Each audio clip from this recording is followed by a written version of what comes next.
আসসালামু আলাইকুম রহমতুল্লাহি ওবরকাতুহ। সম্মানিত দর্শক, 2026 সালের আগস্ট মাসকে কেন্দ্র করে সরকারের সামনে যে ভয়াবহ বিপদ এবং বিপত্তি লক্ষ্য করা যাচ্ছে, এজন্য মহান আল্লাহ রাব্বুল আলামিনের কাছে আমাদের উচিত সরকারের জন্য দোয়া করা। একই সঙ্গে জনাব তারেক রহমান, যিনি এখন সরকার প্রধান আছেন, তার নিরাপত্তা, তার হেফাজত এবং তার কর্মে বরকতের জন্য অন্তঃস্থল থেকে বিএনপির যত নেতাকর্মী রয়েছেন তাদের উচিত দোয়া করা। এমনকি আওয়ামী লীগের যারা লোকজন রয়েছে তাদের উচিত তারেক রহমান সাহেবের জন্য দোয়া করা। এই জন্য উচিত যে রাষ্ট্রের যে স্টিয়ারিংটি এটি এখন তারেক রহমান সাহেবের হাতে আছে। কোনো কারণে তার অসুস্থতা, কোনো কারণে তার কোনো ক্ষতি, কোনো কারণে তার কোনো মন্দ সিদ্ধান্ত অথবা বেঠিক সিদ্ধান্ত, এটি যদি এই রাষ্ট্রের ঘাড়ের উপর চেপে বসে, আমরা পুরো 18 কোটি মানুষ বিপদে পড়ব। ইতিহাসে একটা বিখ্যাত কথা রয়েছে, তোমাকে বুঝিবে যে গোকুলে বাড়িতে এসে। মানুষের নিয়তিটা এমনভাবে কাজ করে যে আপনার জীবনের যে ঘটনাগুলো ঘটবে, ঘুরে ফিরে আপনার জন্ম, মৃত্যু, বিয়ে, কর্মজীবন থেকে শুরু করে পুরো জীবনের একটা মানচিত্র এমনভাবে আপনার বিধাতা, আপনার মালিক, আপনার রব, আপনার আল্লাহ তৈরি করে দিয়েছেন, যেটা শৈশবে আমরা কুষ্ঠি বলি, যে কুষ্ঠি রচনা করা হতো আর কি। তো ইসলামের দৃষ্টিতে এই ধরনের কুষ্ঠি বিচার বৈধ নয়, বা অনেকে এটা বিশ্বাস করে না। কিন্তু আপনি যদি একটু খেয়াল করে দেখেন যে একই ঘটনা কেন বারবার ঘটে, কেন কিছু মানুষ শুধু দরিদ্র হওয়ার জন্যই জন্ম নেয়, কেন কিছু মানুষ শুধু ডাকাত হওয়ার জন্য জন্ম নেয়, কেন একটা পরিবার মা, ছেলে, তারপরে বাবা, তারা চুরি করবে, ডাকাতি করবে, ছিনতাই করবে।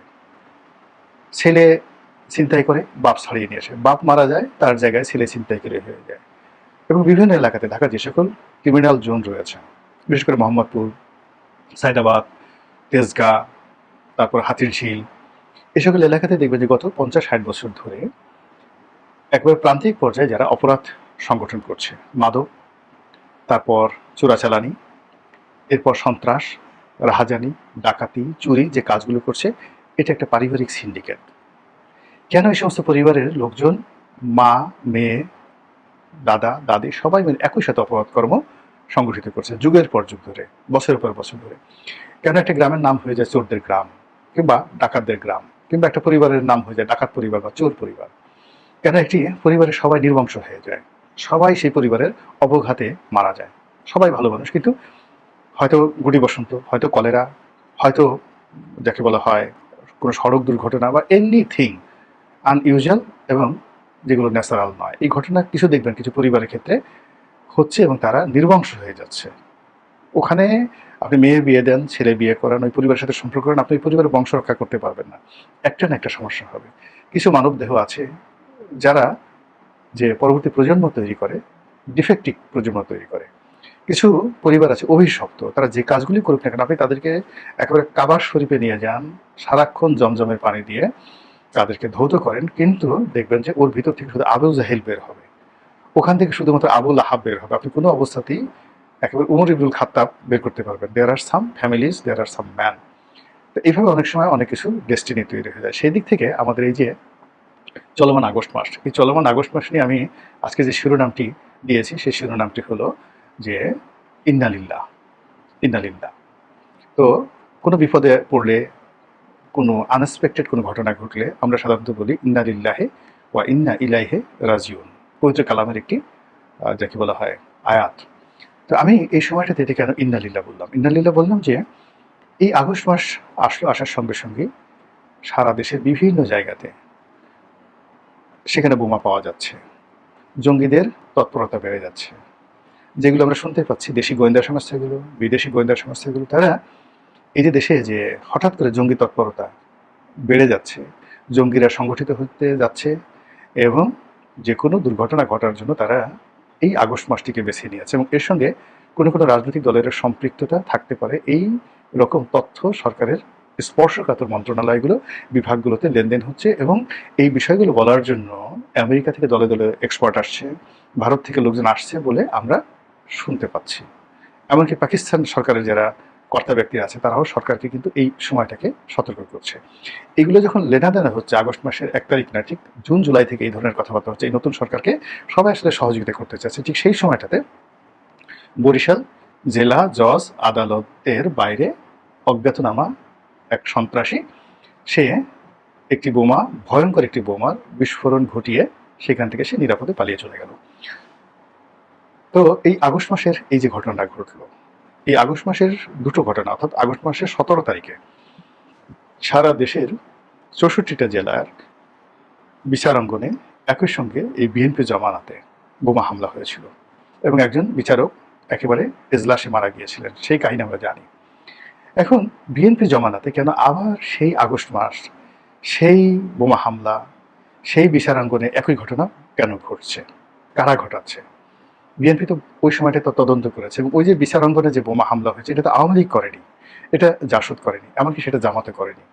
তো যারা করেছিল সেটা তো বিএনপি আসলে নির্মূল করতে পারেনি, বরং সেটা আরো বেড়ে যাচ্ছে। এই গেল এক।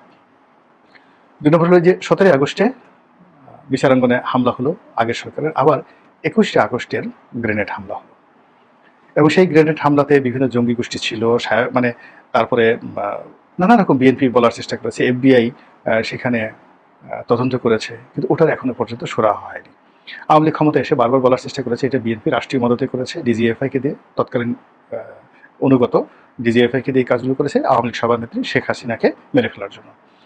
আর এজন্য আওয়ামী লীগ জমানাতে পুরো সময়টাতে এই কাজে যারা সম্পৃক্ত ছিল বলে আওয়ামী লীগ সন্দেহ করছে তাদেরকে নানাভাবে বিচারাঙ্গনের মাধ্যমে সাজা দেওয়ার ব্যাপারে তারা একেবারে চূড়ান্ত সবকিছু করে ফেলেছিল, যেটি এখন আবার এই সরকার ক্ষমতা এসে সব উলটপালট হয়ে গেছে। কিন্তু এই যে বিএনপির যে মনোভাব 21 আগস্টের গ্রেনেড হামলা সম্পর্কে, যে এই কাণ্ড ঘটাইছে আওয়ামী লীগ, এই কাণ্ড ঘটিয়েছে আওয়ামী লীগ এবং শেখ হাসিনার ভ্যানিটি ব্যাগের মধ্যে তার সেই বোমার, যাকে বলা হয়, সুইচ ছিল, এটা বিএনপির লোকজন পার্লামেন্টে দাঁড়িয়ে বলছে।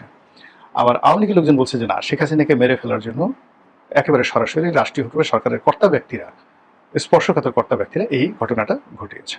তাহলে দেখুন, মানে পরস্পর বিরোধী দুটো রাজনৈতিক শক্তি পাওয়ার 21 আগস্টে গ্রেনেড হামলা নিয়ে কি কথাবার্তা বলছে। কিন্তু ঘটনা হলো যাই হোক না কেন, 21 আগস্ট গ্রেনেড হামলা হয়েছে, 17 আগস্ট সারা দেশে বোমাবাজি হয়েছে এবং এই কাজের সঙ্গে যারাই জড়িত তারা সাধারণ মানুষ নয়। যদি শেখ হাসিনা ঘটিয়ে থাকে, কিংবা আপনার বিএনপি ঘটিয়ে থাকে, কিংবা ধরুন কোনো জঙ্গিবাদী গ্রুপ ঘটিয়ে থাকে, ঘটিয়ে থাকে, সিআইএ ঘটিয়ে থাকে, আইএসআই ঘটিয়ে থাকে, আনসারুল্লাহ বাংলা টিম বা অন্য যে কোনো আমরা কিছু হইলেই যাদেরকে দায়ী করি তারা ঘটিয়ে থাকে, এই কাজগুলো যারা ঘটিয়েছে তারা ট্রেন আপ কমান্ডো ক্রিমিনাল। তারা কোনো মসজিদের ইমাম নন, বাইতুল মোকাররমের খতিব নন, তারা কোনো মন্দিরের পূজারী নন, তারা সাবেক রিটায়ার্ড কোনো সচিব নন, বা রাজপথে বক্তব্য দিয়ে বেড়ান জনপ্রিয় কোনো রাজনৈতিক নেতা নন। এই কাজগুলো যারা করেছে তারা বাই বর্ন ক্রিমিনাল। এবং সেই ক্রিমিনালদের সংখ্যা, ওই যে বললাম যে এক ক্রিমিনাল আর এক ক্রিমিনালকে পয়দা করে, বক্তব্য শুরুতে বললাম যে অপরাধ এমন একটা ব্যাপার যেটার একটা সিন্ডিকেশন থাকতে হয়, এটার একটা গ্যাং থাকতে হয়, অপরাধীদের মধ্যে একটা রক্তের মিল থাকতে হয়, একটা জেনেটিক ইঞ্জিনিয়ারিং থাকতে হয়। বাপ অপরাধ করেছে ছেলে অপরাধ করবে, ছেলে অপরাধ করেছে মা অপরাধ করবে, মা মানে তার জরায়ুটাই খারাপ, মানে মা খারাপ হলে ছেলে সন্তান খারাপ হবে, চরিত্রহীন মা, মদখোর মা, গাঁজাখোর, তারপর শেষে ফেন্সিডিল খোর, চোরাকারবারি করে। এখন তার গর্ভ থেকে আপনি মানে কোন অবস্থাতে অলি আল্লাহ বের হবে এটা আপনি আশা করেন কি করে? তো আপনি গিয়ে দেখবেন যে যে সমস্ত জায়গাতে পরিবারগুলোতে খুব ক্রিমিনাল এরকম ছেলে মেয়ে হয়, সেখানে বাবাও খারাপ, মাও খারাপ, পরিবারের এনভায়রনমেন্টটাই খারাপ।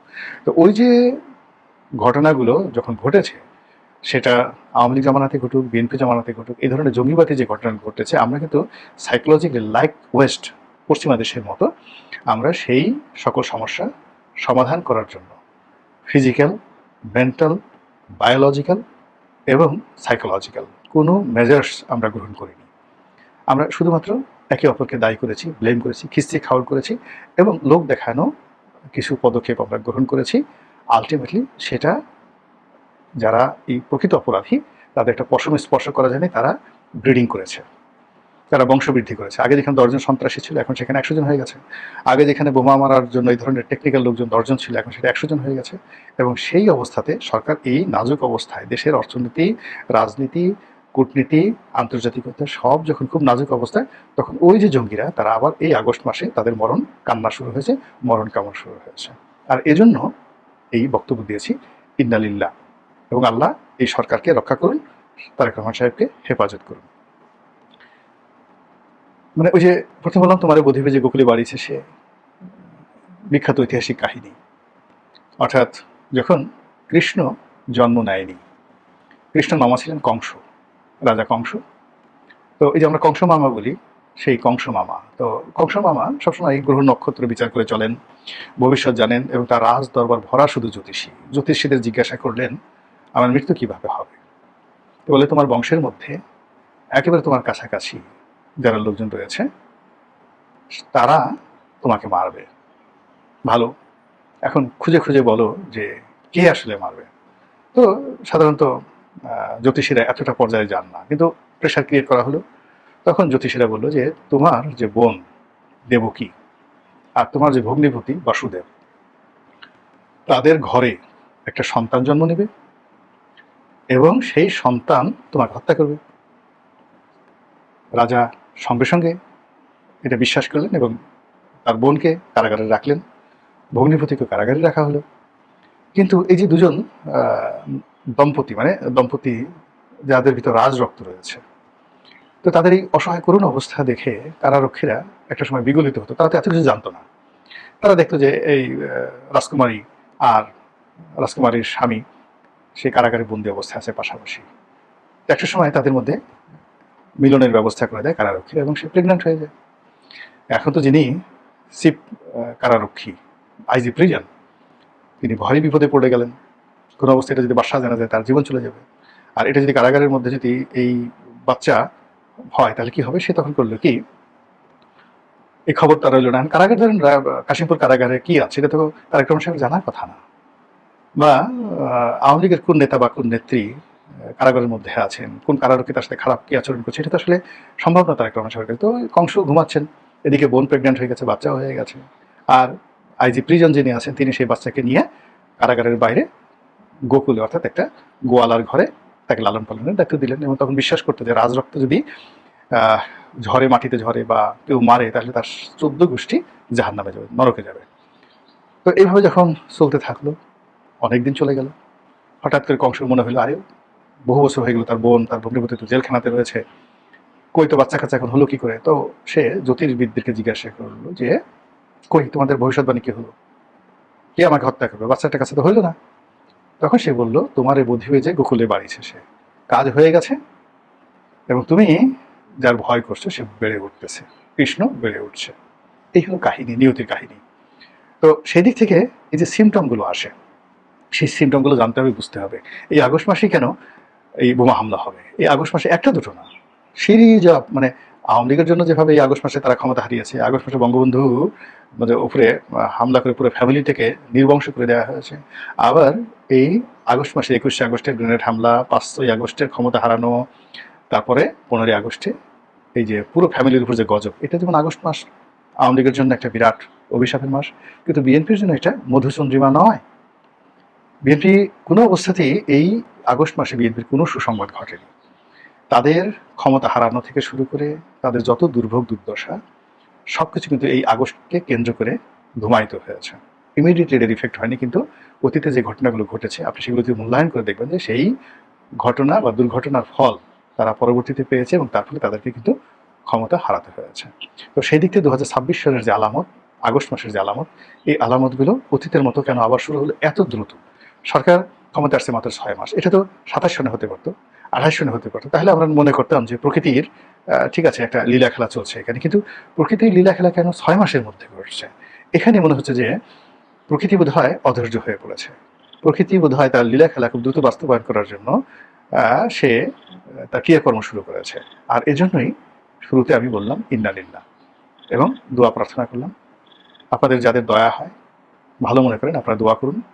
দোয়া করা সবার জন্য কল্যাণকর। নেতিবাচক চিন্তা করা, কাউকে বদদোয়া দেওয়া, অভিশাপ দেওয়া, এটা আপনার নিজের মধ্যেই বিষ সৃষ্টি করবে এবং আলটিমেটলি যারা বদদোয়া দেয় বেশিরভাগ ক্ষেত্রে তারা নিজেরাই বিপদে পড়ে। কিন্তু আপনি যদি সুভাষিস করেন, মানুষের কল্যাণ কামনা করেন, আপনার শত্রু যে হোক তারও কল্যাণ কামনা করেন, একটা সময় আল্লাহ রহমত এবং বরকত আপনাকে আশ্রয় দেবে, ছায়া দেবে এবং আপনার পথে সব বাধা দূর করে দেবে। মহান আল্লাহ আমাদের সবাইকে হিদায়াত দান করুন এবং হেফাজত করুন। আসসালামু আলাইকুম ওয়া রাহমাতুল্লাহি ওয়া বারাকাতুহু।